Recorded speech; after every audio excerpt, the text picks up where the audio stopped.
¿Cómo están ustedes? Bienvenidos a un nuevo capítulo de Hablemos de Justicia. Directamente desde la Corte Suprema, del Salón de Honor del Palacio de Tribunales, hacemos este programa de conversación que busca que la ciudadanía pueda conocer y tener elementos a la hora de evaluar la labor de la justicia y también, obviamente, exigir sus derechos.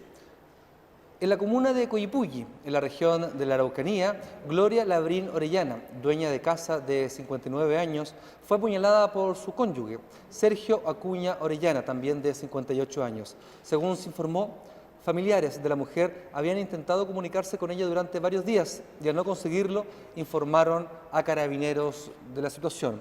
Esta mujer fue una de las últimas víctimas de femicidio de lo que va corrido del año 2015, específicamente el femicidio número 41. Queremos hablar en Hablemos de Justicia del femicidio, de la violencia intrafamiliar y para eso estaremos dialogando durante la próxima media hora. Quiero presentarles a las dos invitadas de este programa. En primer lugar, Nel Greven. Ella es jueza titular del Juzgado de Familia de Pudahuel. Muchas gracias, magistrada, por estar acá. Muchas gracias por invitarme. Y también María Josefina Hasen-Lechner, abogada de la Unidad de Violencia contra la Mujer del CERNAM, Servicio Nacional de la Mujer. También, muchas gracias por estar acá. Así es, muchas gracias a ti. Como es tradicional, las invito a ver una nota introductoria y prontamente conversamos.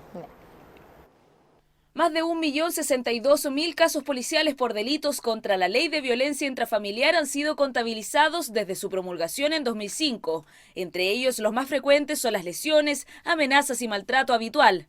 Si bien este tipo de violencia puede afectar a cualquier miembro de la familia, en 8 de cada 10 casos las víctimas son mujeres. Para enfrentar esta problemática, la ley faculta tanto a víctimas como testigos a denunciar el maltrato en los juzgados de familia, policía de investigaciones, ministerio público o en carabineros. Sin embargo, las cifras revelan que solo el 36% de las mujeres agredidas concreta una denuncia.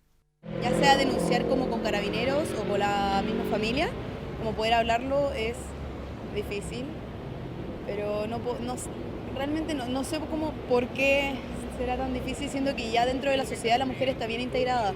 Aún los mecanismos que el gobierno, las instituciones promueven para proteger a las mujeres o hay un desconocimiento, no están bien difundidos o aún no se siente la protección necesaria, creo yo, para que las mujeres se sientan acogidas, protegidas. Y muchas veces también es por cariño a la otra persona que no lo denuncia. Ya, aunque sea violencia, muchas veces también es por el cariño a la otra persona que no quieren que, no sé, se vaya preso o quizás que le vengan a pegar.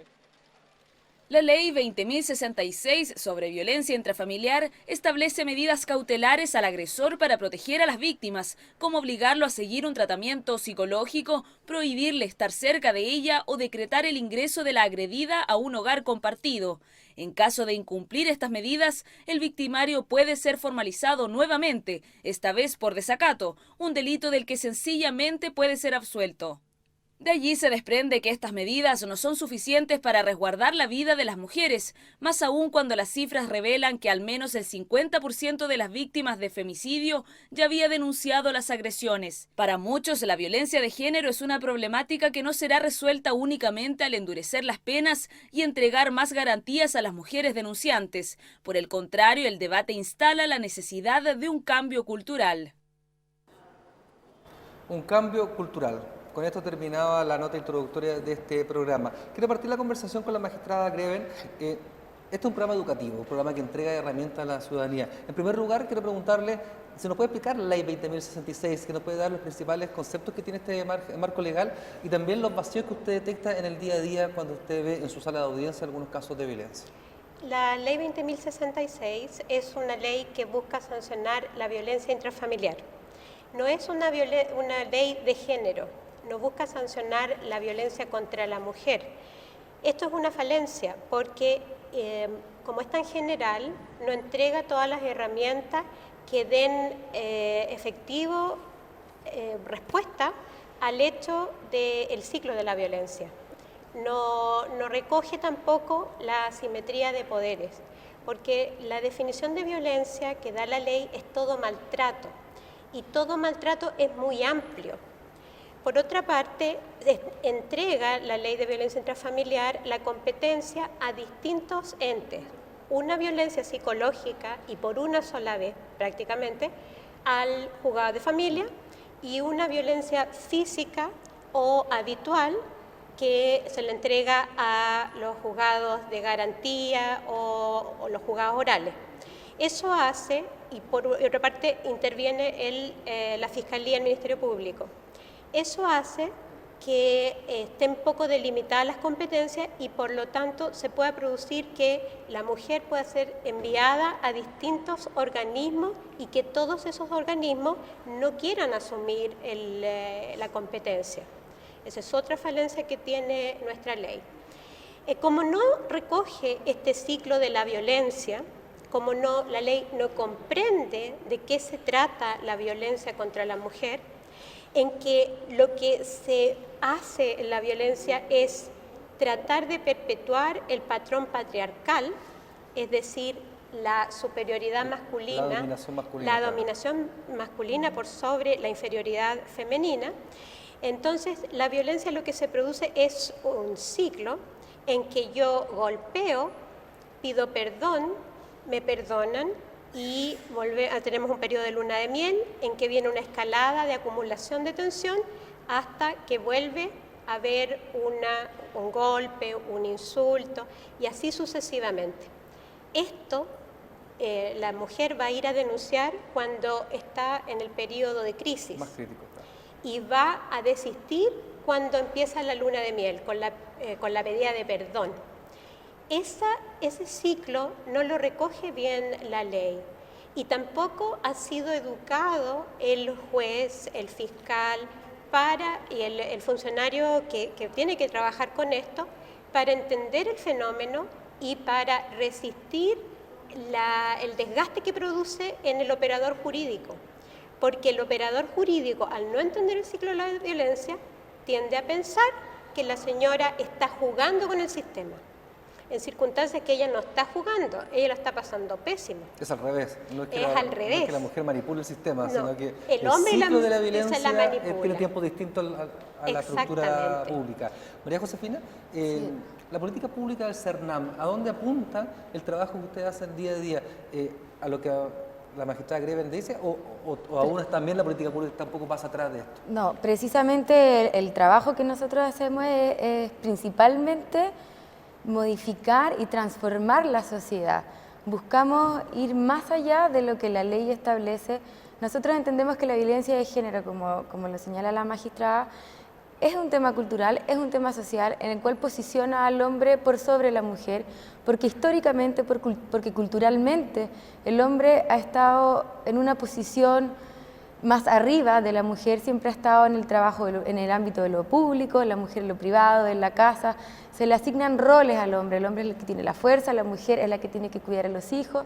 Después sale esta mujer que empieza a trabajar y además de trabajar remuneradamente tiene que dedicarse al trabajo de la casa. Entonces, en el fondo, lo que busca la política pública es generar igual de condiciones. Hombres y mujeres somos iguales en derecho, tenemos diferencias biológicas, pero en derecho somos sujetos iguales. Y a eso es lo que apunta la política pública, a buscar la igualdad y terminar con este paradigma.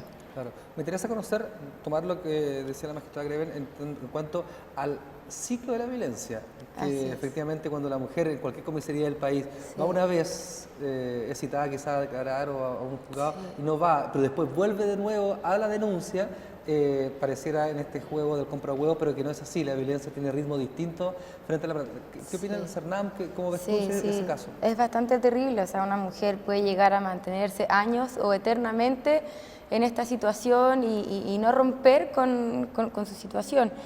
Y en ese sentido, la gran mayoría de nuestras usuarias les sucede esto. Y el motivo principal muchas veces también es el miedo, la amenaza, la dependencia, los hijos, los mismos patrones culturales que las mujeres tenemos que tener cierta posición, tenemos que ser buenas madres, tenemos que ser buenas dueñas de casa, tenemos que ser buenas trabajadoras y en ese sentido cargamos con una mochila de la cual muchas dicen, no, me estoy equivocando, mejor dejo esta denuncia de lado y sigo con mis niños sigo mi vida finalmente. Y sigo mi vida.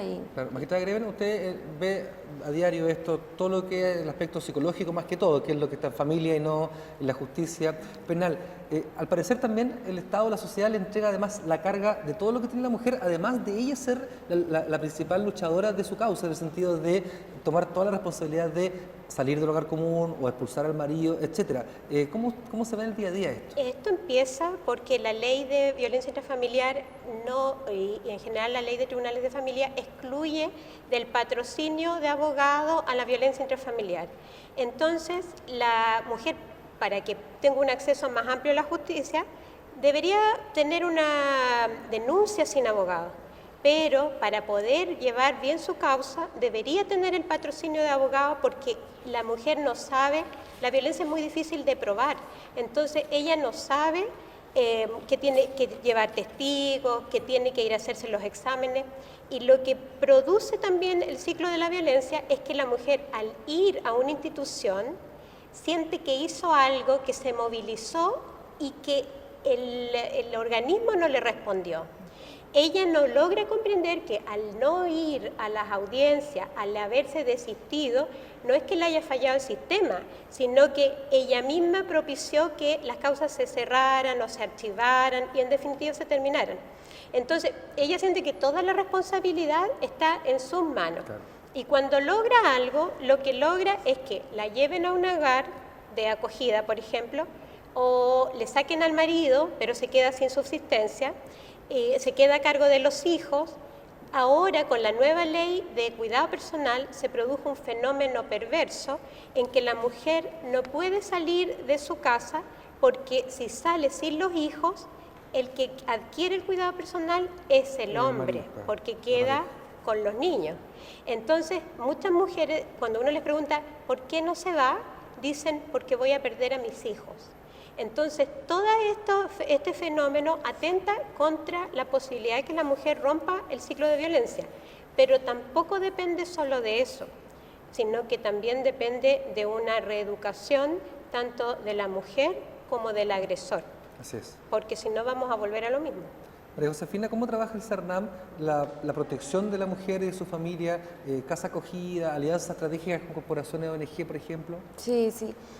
Bueno, una de las principales finalidades es lograr protección a la mujer y a sus hijos, no solo a la mujer. En un principio existen los centros de la mujer en la cual se atiende la violencia de una forma más preliminar, y en caso de existir algún riesgo o sospecha de riesgo hacia la vida de la mujer o sus hijos, existen estas casas de acogida en la cual pueden ingresar mujeres y sus hijos e hijas, hasta así un límite de edad, porque hay muchos niños en las casas, y ahí se hace un trabajo integral con ellas, se le ayuda a buscar trabajo en el tema salud, escolaridad con los niños, psicólogo para los niños, una ayuda integral para poder sacar a la mujer de su situación de violencia, a la mujer y a sus hijos, poder entregarle nuevas herramientas, enseñarle un nuevo camino, posicionarla nuevamente frente a la sociedad, para que ella con estas nuevas herramientas pueda seguir luego sola su camino.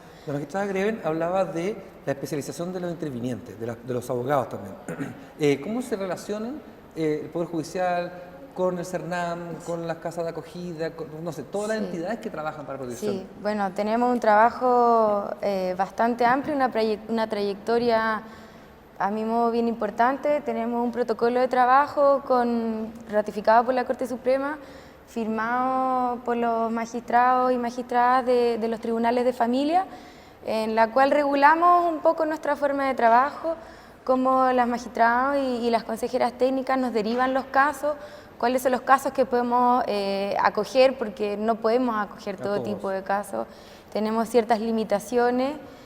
Por otro lado, tenemos reuniones periódicas, ya sea con jueces presidentes, con jueces que se dedican exclusivamente a la materia, con consejeros técnicos. Trabajamos, yo creo, con toda la red institucional que es llamada a ver esta problemática. El contrapunto de la realidad en el día a día, ¿están así? Ellos han hecho acuerdos más bien con el Centro de Justicia. Y los que somos de la fértil provincia, porque yo estoy en Sí, la periferia, como se llama. claro, no tenemos tanto contacto con el CERNAM, no es tan fluido, Perfecto. pero sí funciona en Santiago. En este capítulo lo que usamos también para incentivar el debate y la conversación son los datos que nos entregan las estadísticas, que nos invita también a conversar. Los quiero invitar a ver la siguiente cápsula con los datos estadísticos de esta temática. Durante 2015 han ocurrido 41 femicidios a lo largo de todo Chile. 66.000 mujeres y niñas son asesinadas en el mundo cada año. En 2014 se registraron 104.056 denuncias por delitos de violencia intrafamiliar. 1 de cada 3 chilenas declara haber sufrido violencia intrafamiliar. Volvemos de los datos estadísticos, ¿cierto? Y quiero analizar principalmente dos. Uno, que en el mundo son asesinadas mujeres, pero también niñas, ¿ya? Y en segundo lugar, obviamente, que se registra en Chile un promedio de 104.000 denuncias al año y de que una de cada 3 chilenas declara haber sufrido violencia intrafamiliar. Son cifras altísimas. Quiero preguntar sobre la protección a los menores. O sea, esta violencia dominante del hombre contra la mujer también redunda también y cae sobre las niñas, por ejemplo, sobre las hijas de ese matrimonio. ¿Cómo el comportamiento de los hombres frente al cuidado de sus niñas, por ejemplo? Magistrado. Bueno, el caso más emblemático que me tocó ver fue uno en penal, en que cuando estaba como postulante, en que el conviviente agredió a su pareja, le cortó el vientre, la dejó con las vísceras afuera y toda la noche ella sobrevivió, pero mató a la niñita que trató de defender a su mamá, que no era su hija. Entonces, eso es muy marcador porque uno siente que la necesidad de dar protección tanto a la mujer como a los niños es muy importante porque implica un riesgo de vida. Y nosotros actuamos respecto de los niños en general por la vía de la protección, porque la vía de la protección es mucho más amplia que la vía de la violencia intrafamiliar.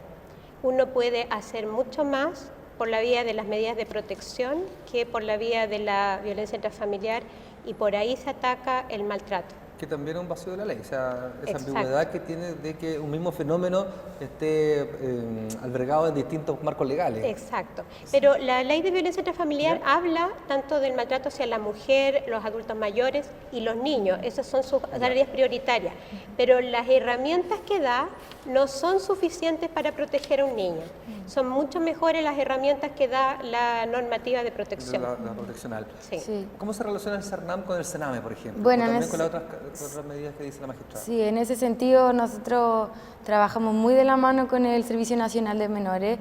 Cada vez que nos llega una mujer con índice de violencia, y si esa mujer tiene hijos menores de edad, ese caso es derivado inmediatamente a la Oficina de Protección de Derechos para que ellos inicien un proceso judicial. Dejamos en manos de ellos el proceso judicial. Si es pertinente que nosotros colaboramos en la situación y viceversa. Trabajamos muy de la mano, también tenemos reuniones periódicas con la Dirección Regional del Servicio Nacional de Menores y en el caso, por ejemplo, de este año, de hecho el lunes empieza el juicio oral de uno de los femicidios de este año en la Florida, el cual el tipo mata a su mujer y a sus 2 niñas, Claro. a sus 2 hijas. Y de hecho estamos preparándonos para partir el lunes con el juicio oral y defender a estas 3 personas que ya no nos acompañan el Ahí día el de hoy. CERNAM actúa como creyente, o sea, tiene una acción pública. Somos dentro del- creyentes tanto en favor de la mujer como de las 2 niñas, además también está el Servicio Nacional de Menores por las 2 niñas, hay múltiples creyentes. Obviamente. Las críticas que se le hace a esta ley también llegaron incluso al Parlamento y los informes que realiza periódicamente la Cámara de Diputados. Quiero leer una información de marzo de este año que dice: a casi 10 años de la promulgación de la Ley 20.066 sobre violencia intrafamiliar, la Cámara de Diputados realizó una evaluación de la normativa. Entre las conclusiones principales es En primer lugar, la falta de capacitación, que usted lo decía al principio, magistrado, de funcionarios de carabineros, de los tribunales de familia y también de los juzgados de garantía. Y además se recomendó incorporar y dar más especialización aún para los grupos vulnerables como adultos mayores y discapacitados. Sigue la misma línea de los cambios que tiene que haber. Lo que sucede es que a nivel general nosotros también estamos traspasados por la sociedad patriarcal. Entonces, cuando uno se enfrenta a una mujer, también se enfrenta con sus propios prejuicios. Y por lo tanto, la atención que le va a dar va a estar mediada por esos prejuicios. Por ejemplo, en el caso Campo Algodonero, que se vio en la Corte Interamericana, y en el caso María da Pena, que llegó a Comisión Interamericana en un acuerdo amistoso, uno de los ítems que se trató fue la educación del sistema judicial en su conjunto, desde el funcionario más bajo hasta los ministros de las Cortes Supremas. Sí, claro. ¿Por qué? Porque a todos nos afecta la sociedad patriarcal, los conceptos de superioridad e inferioridad. En la Convención del CEDAW, lo que trata es que justamente esos patrones culturales que nos afectan a todos, cual más, cual menos, sean cambiados para que la mujer alcance su mejor potencial. En el caso de Belén do Pará, se trata de cambiar estos patrones para que la mujer viva una vida sin violencia. Entonces, todas las convenciones internacionales y las condenas internacionales van en la línea de que nosotros no estamos suficientemente educados para tratar a personas que sufren violencia intrafamiliar. Vuelve el rol importante del CERNAM en el sentido de educar y capacitar a la ciudadanía. ¿Sí? En ese sentido, nosotros también hacemos varias capacitaciones con las redes o instituciones que nos toca trabajar. Por otro lado, existen otros programas del CERNAM, no solo los que atacan la violencia, sino, por ejemplo, trabajamos con niños, trabajamos con madres y con sus hijos, y que se llama 4-7 Mujer Trabaja Tranquila, donde se le da la posibilidad a la mujer de que vaya a trabajar, y en ese tiempo están monitores capacitados con especialistas en género, quienes cuidan a los niños e intentan transmitir estos valores de la sociedad. Y por otro lado también hacemos un trabajo súper importante preventivo. Este año se han multiplicado los recursos y los esfuerzos por trabajar en la línea de prevención. La línea de prevención es educar, es enseñar a la sociedad. Ahí se trabaja con colegios, con juntas de vecinos, a la sociedad. Tratamos de llegar a la comunidad de la mayor forma posible. Perfecto. Hablando de la comunidad y la ciudadanía, el tercer módulo de este capítulo, de este programa, salimos a la calle y hacemos algunas preguntas a la ciudadanía para que ustedes puedan responderlas. ¿Ya? Los invito a ver la primera pregunta de la calle. Mi vecina no quiso reconocer la denuncia por maltrato que puso en contra de su marido. ¿Hay otra forma de ayudarla? Hay un maltrato comunitario. La persona dice que cómo pueden ayudar a la mujer que no está en condiciones de atreverse a denunciar a su marido. ¿Quién puede, por ejemplo, quién puede denunciar un hecho de violencia intrafamiliar? Cualquier persona puede denunciar. El problema es que para que la denuncia prospere, la víctima tiene que ratificarlo. Y normalmente cuando la denuncia parte de un tercero, la víctima no está en condiciones de seguir adelante, porque tomar la decisión de ir y denunciar es un proceso que a la víctima le toma mucho tiempo. No es algo que a mí me pegaron hoy y yo voy mañana, claro, sino que ella tiene que sopesar todo lo que va a perder, todo lo que significa movilizar a todo el sistema judicial, perder a su familia muchas veces, enemistarse con algunos, y perder el cariño que tiene, porque no debemos perder de vista que normalmente la mujer quiere al hombre que le pega. Entonces, tiene que tomar esa decisión de poner la balanza. ¿Qué es más importante? ¿Mi vida sin violencia o todas estas otras cosas? Claro. Eso es un camino largo, y cuando un tercero toma esa decisión, normalmente estamos en la mitad de ese camino. Y por lo tanto, normalmente ella no va a querer seguir adelante. El juez puede seguir adelante. El problema son las pruebas, porque normalmente No hay más pruebas en un proceso de violencia intrafamiliar que los que pueda aportar la propia La mujer, víctima, claro. ya sea por testigo, pero eso sí se podría lograr, pero por ejemplo la persona que denunció, pero muchas veces no quieren participar del juicio, pero necesitamos la prueba del daño, porque la Corte Suprema ha fallado que sin daño no hay violencia. Y esa prueba del daño se obtiene mediante un peritaje que si la víctima no se lo quiere hacer, Es no hay, imposible no hay manera de condenar. María Josefina, si yo soy testigo de una violencia, ¿qué hago entonces?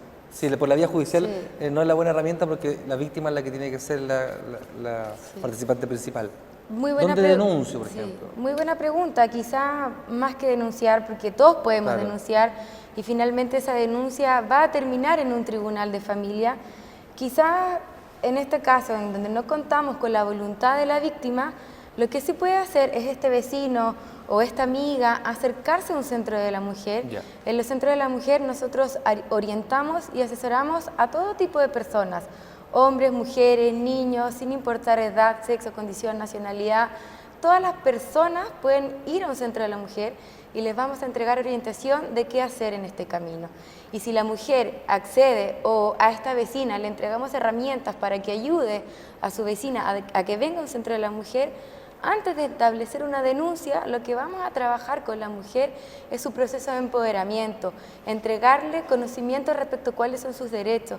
Vamos a enseñarle este proceso educativo del que hemos estado hablando. Entonces, en el fondo, en el Centro de la Mujer, no solamente van a contar con el apoyo jurídico, con la necesidad de demandar, sino que también hay un trabajo previo que es socioeducativo y también tiene su patita legal si es que la mujer así lo necesita y así lo quiera, pero no necesariamente tiene que ser así. Una mujer violentada también es privada de información, privada de acceso a sus derechos, etcétera. También hay mucho desconocimiento en eso que quizás podría cambiar. Veamos la segunda pregunta de la calle.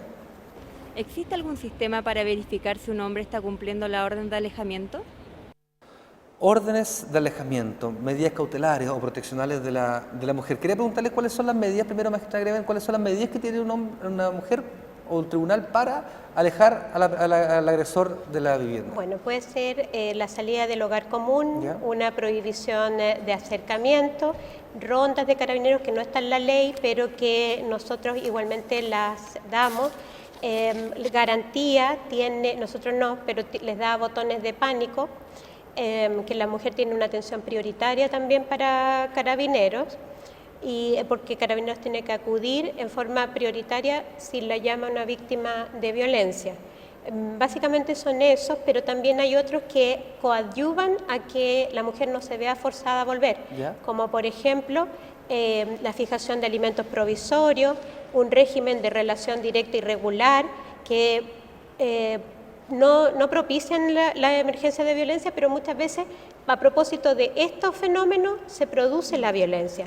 Entonces, una vez que el juez lo regula, la mujer no necesita ir a la casa del hombre a pedirle que le dé plata, por ejemplo, o el tribunal puede fijar otra forma de entrega del niño que no sea que el hombre vaya a la casa, y eso hace que no se produzca la violencia. Sí. La ley no permite, por ejemplo, al juez de familia actuar de oficio en el sentido de que si detecta una violencia, inmediatamente regular algunos de estos conceptos, como dice usted. Absolutamente. Ya. De hecho, cuando llega el parte de carabineros, en que no hay nadie en el tribunal, uno lo que hace en admisibilidad es leerlo y ver si hay factores de riesgo que están determinados en la misma ley. Si hay un factor de riesgo, uno puede decretar la medida de inmediato. Claro, sin porque necesidad de petición. dentro del círculo de la violencia, como usted dice desde el principio, yo puedo denunciar, pero sé que a fin de mes tengo que pagar el colegio de mi niño o la alimentación, la vestimenta, etcétera. O sea, Sin duda. Y tiene que doblegar sus derechos para, como dice usted, equiparar mis necesidades con los derechos también. Hay un estudio de la Defensoría que decía precisamente que la violencia se produce por estos dos fenómenos, alimento y relación directa y regular. Exacto, exacto. María Josefina, por último. Sí, bueno, si bien no existe un mecanismo legal o regulado para hacer seguimiento a estas medidas cautelares, sabemos que también es una falencia y es ahí donde se vuelven a cometer nuevos hechos. Por lo tanto, sí hemos estado trabajando en este sentido y hace un par de años, ya 2 si no me equivoco, Tenemos el botón de pánico que decía la magistrada, pero no nos dependemos ni de ningún tribunal para ello. Es un servicio gratuito que entrega el Servicio Nacional de la Mujer, en la cual trabajamos en conjunto con una fundación privada.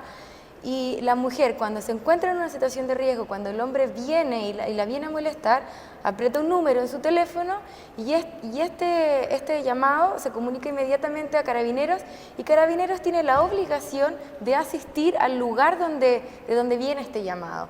Entonces, en el fondo, es una forma un poco de prevenir el riesgo.